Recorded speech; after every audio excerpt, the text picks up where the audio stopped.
Fala aí galera, beleza? Meu nome é Pedro Henrique e hoje eu vou falar sobre as evidências científicas do dilúvio.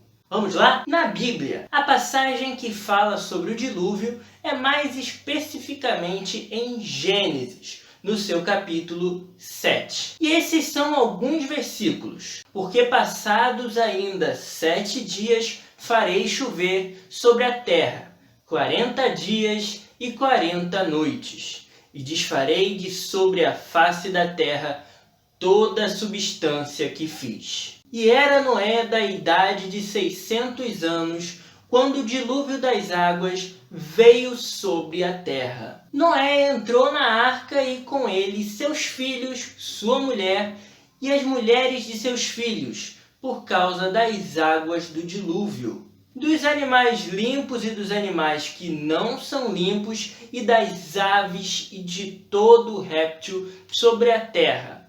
Entraram de 2 em 2, para junto de Noé na arca, macho e fêmea, como Deus ordenara a Noé. E aconteceu que, passados 7 dias, vieram sobre a terra as águas do dilúvio, no ano 600 da vida de Noé.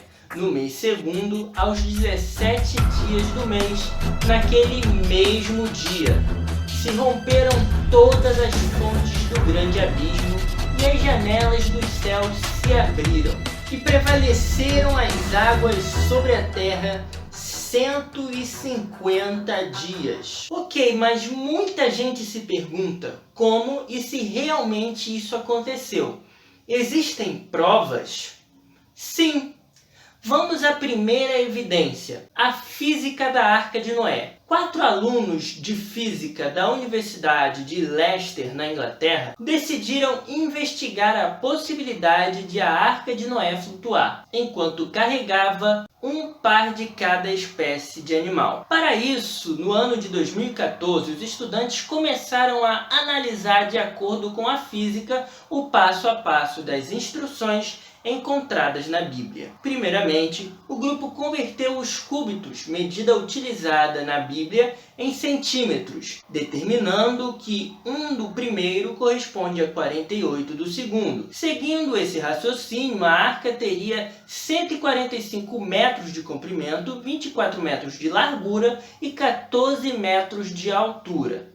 Noé foi instruído a construir a arca com a madeira de gófer, cuja densidade é parecida com a do cipreste, que foi utilizada pelos estudantes para realizar os cálculos. Com isso, eles descobriram que a arca vazia teria um peso de 1,2 milhões de quilos. Para flutuar, a densidade da embarcação teria que ser menor do que a da água. Com base nestas pesquisas, os estudantes concluíram que a arca poderia carregar 51 milhões de quilos, ou seja, ela poderia ter carregado um casal de cada espécie animal existente na época de Noé. Mas não para por aí não. Um geólogo também aponta evidências de que o dilúvio foi real. A palavra de Deus é verdadeira. Diante da recente descoberta de tocos de árvores fossilizadas em uma montanha na Antártida,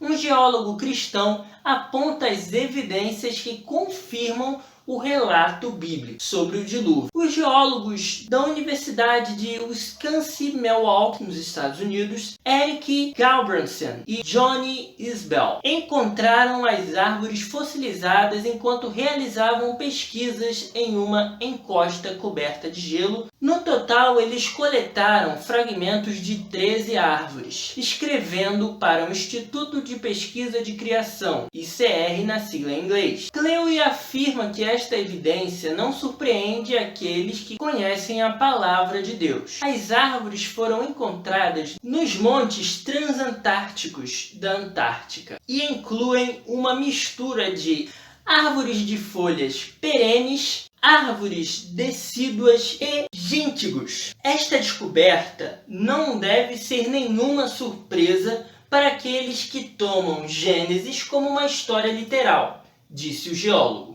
Os fósseis descobertos revelam que as árvores têm mais de 260 milhões de anos de idade, revelando que esta floresta cresceu no final do período Permiano, antes dos primeiros dinossauros. Esta floresta é um vislumbre da vida antes da extinção, nos ajudando a entender o que causou o evento, disse Galbraith. O período do Permiano terminou há 251 milhões de anos na maior extinção em massa da história, já que a Terra se transformou rapidamente de uma geladeira para as condições de estufa, explica o relatório da Universidade de Wisconsin-Milwaukee. Mais de 90% das espécies na Terra desapareceram, incluindo as florestas polares. A Bíblia descreve claramente uma inundação global que afetou todas as massas terrestres. Por que a Antártica seria uma exceção?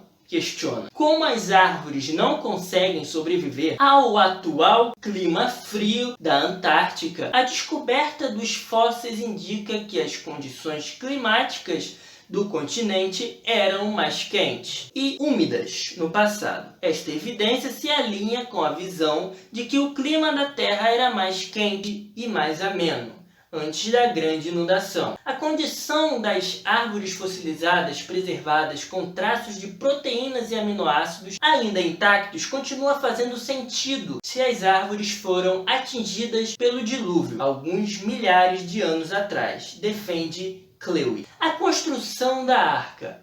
Muito se fala sobre a possibilidade de um homem antigo poder construir um barco tão imenso. Seria um empreendimento grande demais para alguém que vivesse nos dias de Noé? O cientista britânico Philby dá uma resposta ressonante.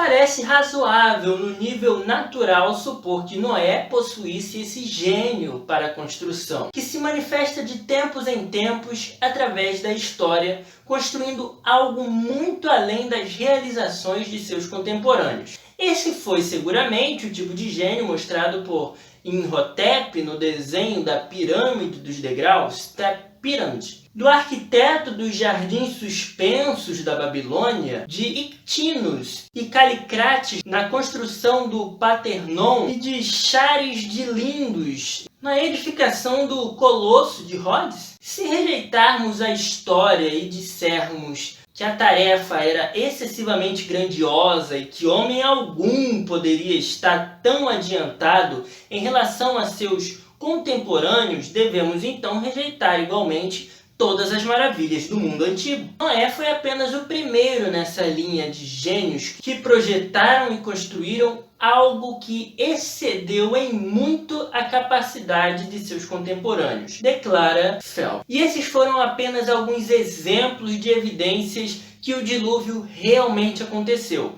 Porém, ainda existem muitos mais. Espero que você tenha gostado desse vídeo. Se você gostou, já deixa o seu like aqui, comenta bastante e se inscreve aqui no canal, beleza? É isso aí, até a próxima, tchau, fui!